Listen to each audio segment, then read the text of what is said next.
Olá! Hoje nós vamos para o capítulo 5 do livro de Eclesiastes.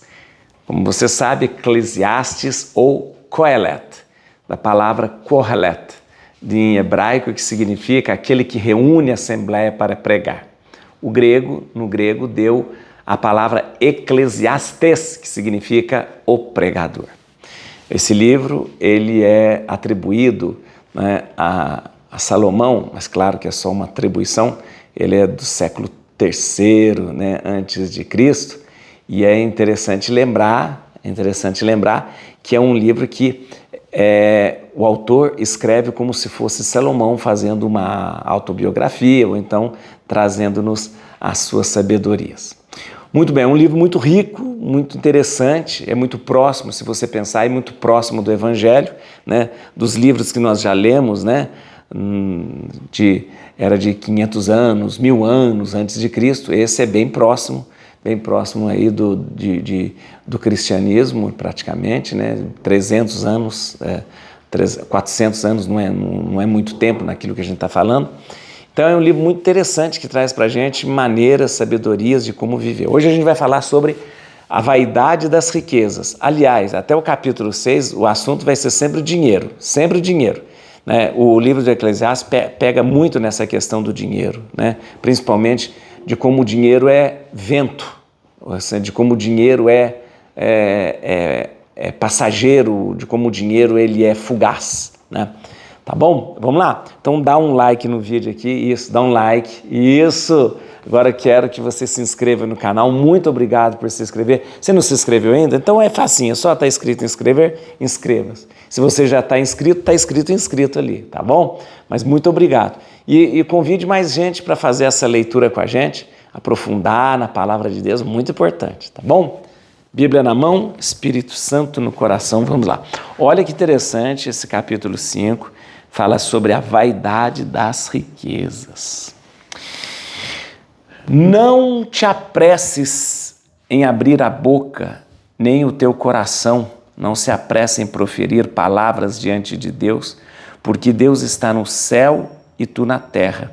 Por isso, sejam pouco numerosas as tuas palavras, porque muitas ocupações geram sonhos e a torrente de palavras faz nascer resoluções insensatas. Quando fizeres um voto a Deus, realiza-o sem delonga, porque aos insensatos Deus não é favorável. Portanto, cumpre teu voto. Mais vale não fazer voto que prometer e não ser fiel à promessa. Não permitas a tua boca fazer pecar tua carne, nem digas ao sacerdote que isso foi apenas uma inadvertência, para não suceder que Deus se irrite com essas palavras e reduza a nada a tua empresa. Porque muitos cuidados geram sonhos e a torrente de palavras despropósitos. Assim, pois, teme a Deus. Se vires na província a opressão do pobre e a violação do direito e da justiça, não te admires, porque o que é grande é observado por outro maior, e ambos por maiores ainda.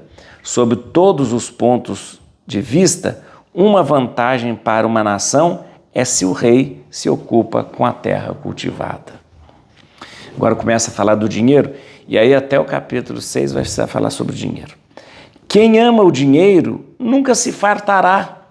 Quem ama a riqueza não tira dela proveito. Também isto é frugalidade. Quando abundam os bens, numerosos são aqueles que comem. Que vantagem há para os seus possuidores se não ver como se comportam? Doce é o sono do trabalhador. Tenha ele pouco ou muito para comer, mas a abundância do rico o impede de dormir. Vi uma dolorosa miséria debaixo do sol, as riquezas que um possuidor guarda para a sua própria desgraça. Caso essas riquezas venham a se perder em consequência de algum desagradável acontecimento, se ele tiver um filho, nada lhe restará na sua mão. Nu saiu ele do ventre de sua mãe, assim nu voltará. De seu trabalho nada receberá que possa levar em suas mãos. Sim, É uma dolorosa miséria que ele se vá assim como veio. Que vantagem terá ele por ter trabalhado para o vento?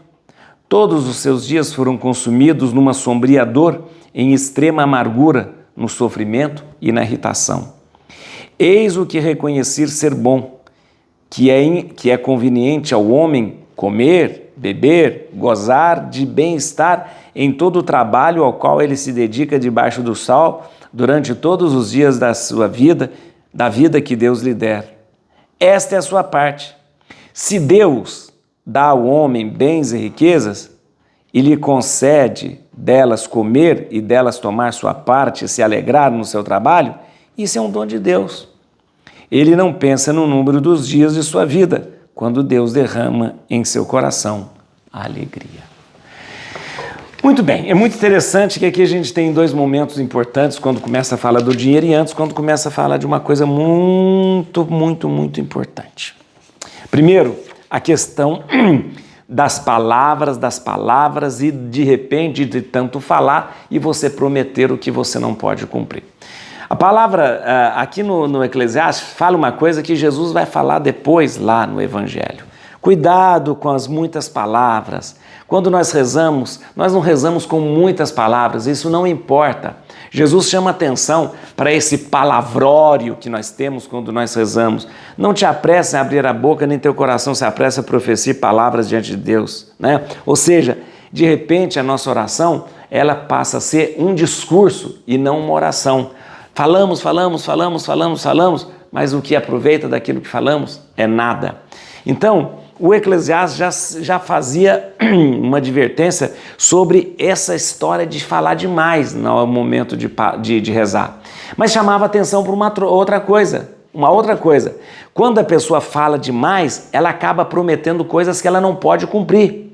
E o próprio Eclesiastes fala, cuidado com seus votos, com as promessas. Porque quando você está aí falando demais, e na insensatez do seu pensamento, você fala coisas que não pode cumprir. Então é melhor não fazer uma promessa do que deixar de cumprir. Agora, qual é a dica de Eclesiastes? A dica do Eclesiastes é a seguinte: então fale com sensatez, reze com poucas palavras e quando prometer, prometa uma coisa que você possa cumprir. E aí, gente, há uma compreensão hoje da igreja muito clara sobre isso, né? Das promessas. O voto é uma coisa muito bonita, viu, gente? Promessa e voto é a mesma coisa. Promessa e voto é a mesma coisa, né? Quando você faz uma promessa, primeiro você faz uma promessa para Deus, né? Você faz uma promessa, isso não significa que você esteja pagando a graça que Deus lhe deu. Não. Por quê? Porque quando Deus lhe concede algo, é graça, significa de graça, então você não paga. O que é a promessa? A promessa é um gesto de reconhecimento àquilo que Deus fez por você, mas não é pagamento, tá bom? Tá, e a promessa, ela só é válida quando foi prometido algo sensato, que você tem condições de realizar. Se não, a promessa nem existe. Está aqui, Eclesiastes. Então é melhor não fazer a promessa do que comprometer uma coisa que não pode cumprir, tá bom? Então a promessa geralmente ela é feita como reconhecimento daquilo que Deus nos deu, tá bom? Outra dica que eu vou dar para você hoje, não tem nada a ver aqui com o Eclesiastes. A promessa, gente, ela é feita para produzir um fruto para alguém. Então essas promessas de fazer a gente sofrer não dá. Não vou tomar Coca-Cola. Não vou comer açúcar. No doce. Não vou comer bombom. Vou ajoelhar. Não. Deus não quer que você se machuque, que você eu não vou cortar cabelo. Eu vou andar de joelho. Não, Deus não quer isso. Quando você fizer uma promessa, faça uma promessa que possa produzir algo bom para alguém. Visite um doente. Prometa assim, eu vou visitar um doente. Vou ajudar uma pessoa. Vou estar do lado, vou visitar hoje uma pessoa que está sozinha. Faça isso. Produza alguma coisa para alguém. Outra coisa que é importante lembrar aqui, que eu queria chamar a atenção, porque eu gosto de trazer para vocês as compreensões, como a igreja lida com as coisas, né? Veja aqui uma coisa.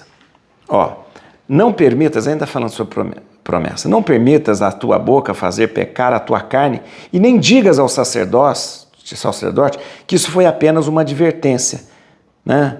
para não suceder de que Deus se irrite com as palavras e reduza a sua empresa. É muito importante uma coisa.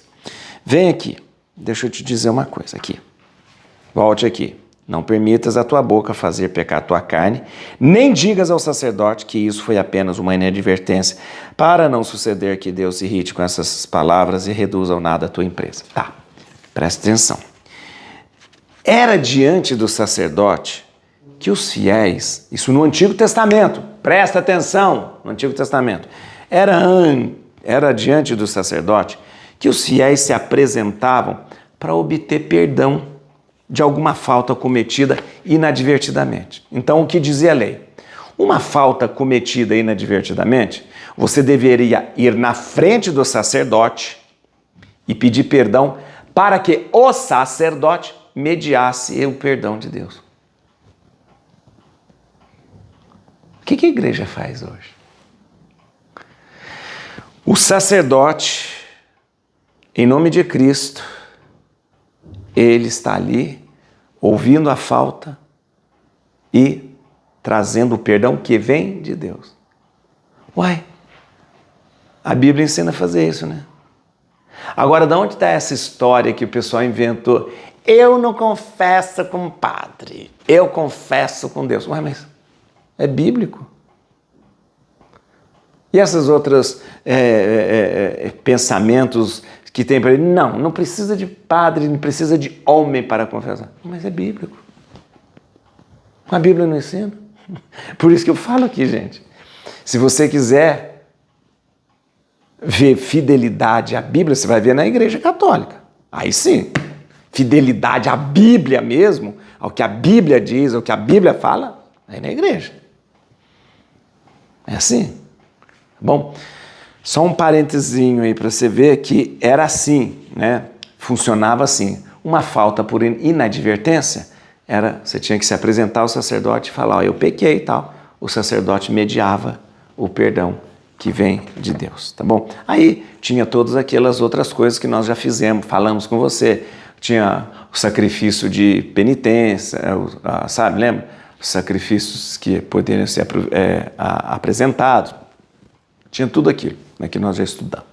Ok? Vamos lá.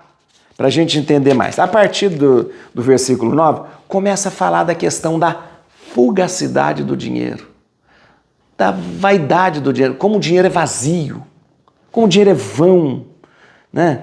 Como o dinheiro não traz verdadeiramente felicidade, não traz. Como o dinheiro traz preocupações e nos tira a paz, né? Como o dinheiro, ele é vento, porque a alegria, ela não é garantida pelo dinheiro. Não é. Isso fica muito claro aqui no livro de Eclesiastes. A alegria não é garantida pelo dinheiro. A alegria pode garantir uma segurança, pode garantir alguma coisa que você tenha, mas a alegria no coração, a felicidade, não é garantida pelo dinheiro. Por uma razão muito simples, porque o dinheiro ele é vento. Fugaz, né? Vamos lá. Eu não falei aqui do versículo 6, acabei esquecendo.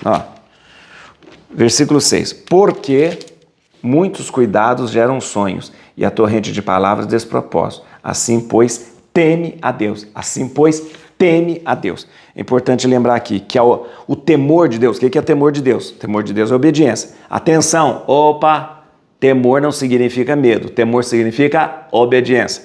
A obediência a Deus é o centro da fé. Então não são as palavras.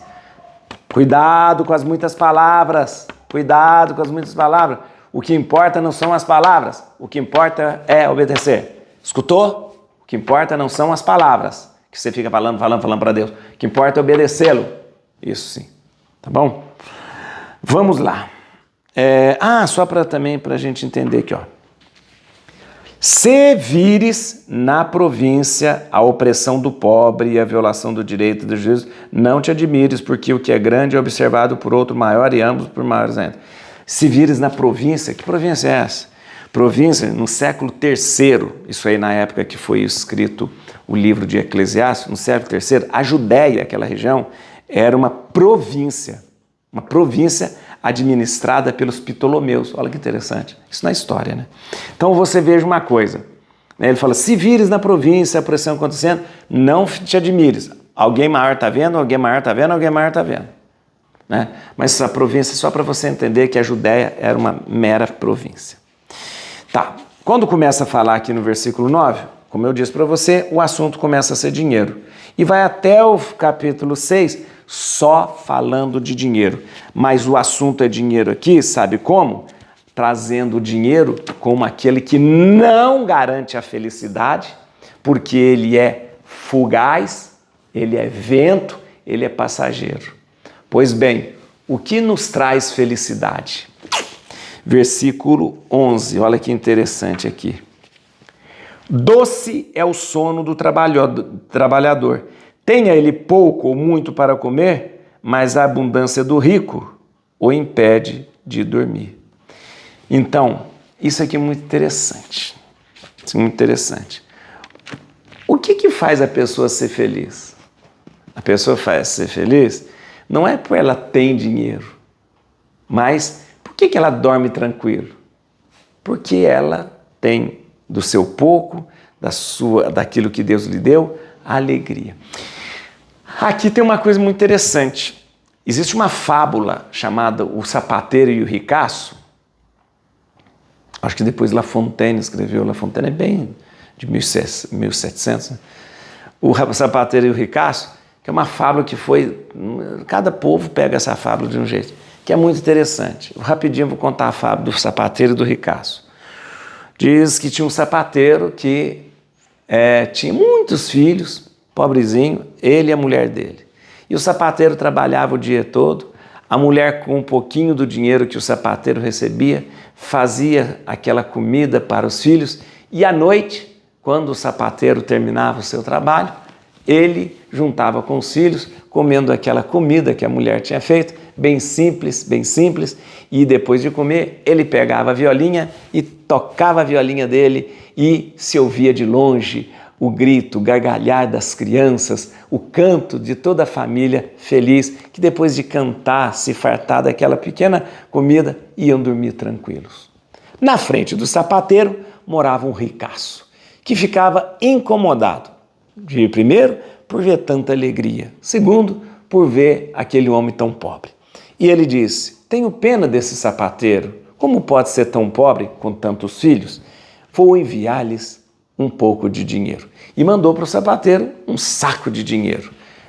Mandou o dinheiro para o sapateiro e o sapateiro ficou admirado com aquilo, com aquele montão de dinheiro, de moedas de ouro. E ele chamou a mulher e falou, veja só o que nós ganhamos e que nós recebemos. E naquela noite eles falaram, vamos agora contar esse dinheiro. Naquela noite eles não cantaram, não pegou a violinha, a mulher nem fez aquela comida tão simples, gostosa para eles, porque eles estavam contando dinheiro. Quando eles contavam, as crianças que não estavam cantando com ele, na sua algazarra, fazia com que eles perdessem a conta. Eles ficaram irritados com as crianças e bateram nas crianças. E as crianças, ao invés de cantar, choraram. O ricaço escutou não mais o cantar das crianças, mas o choro das crianças, nem mais a violinha que tocava, porque ele estava ocupado em contar dinheiro. Muito bem, quando eles contaram o dinheiro, eles começaram a pensar, o que nós vamos fazer com esse dinheiro? E a mulher disse, vamos comprar um campo para a gente plantar. Ele falou, Deus me livre de comprar, eu quero fazer um prédio maior aqui para fazer uma sapataria. E a mulher disse, não, eu não sou de ficar na cidade, eu quero um campo porque eu vim da roça. E ele diz, Deus me livre de ir para a roça, eu quero cantar. E os dois então começam a brigar, e os dois começam então a não ter mais paz, e os dois começam a não ter mais felicidade. As crianças não cantam mais, o sapateiro não encontra mais com seus filhos, não há mais alegria naquela casa. De repente, o sapateiro com a mulher percebe, o que nós estamos fazendo? Deixamos de cantar e deixamos de ser felizes. Deus nos livre desse dinheiro que é vento, vamos devolver. E eles então tomam uma decisão, pega o dinheiro, devolve o ricaço, agradece pelo dinheiro, volta para sua casa e volta a ser felizes, porque ele voltava toda noite tocar a sua violinha, cantar com seus filhos e se alegrar com a sua esposa. O sapateiro e o ricaço. Ou seja, o dinheiro, às vezes, Ele não vai trazer para a gente a felicidade. Ele resolve alguns problemas? Resolve. Mas felicidade, ele não será nunca a fonte dela. Et crutim Domini, fugit partis adversae. Vite teleo detribiuda, radix Davide. Aleluia.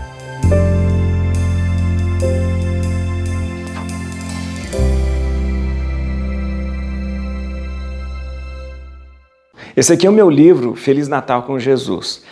Eu quero que você tenha esse livro para você viver completamente a alegria do mistério do Natal. Esse livro aqui é um livro que eu fiz trazendo para você todos os símbolos de Natal para você entender o seu sentido cristão verdadeiro.